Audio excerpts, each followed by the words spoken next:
ngo twubahirize indirimbo y'igihugu.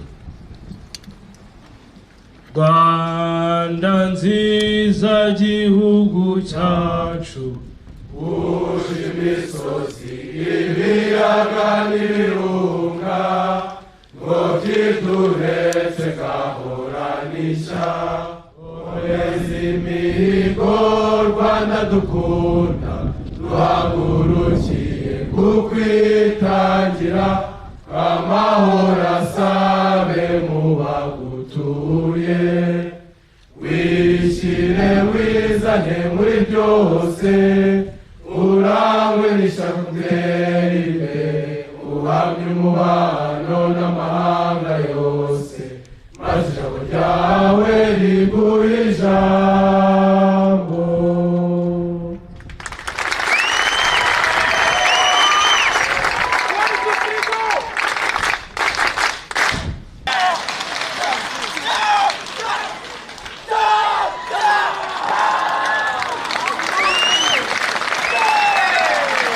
Mwiriwe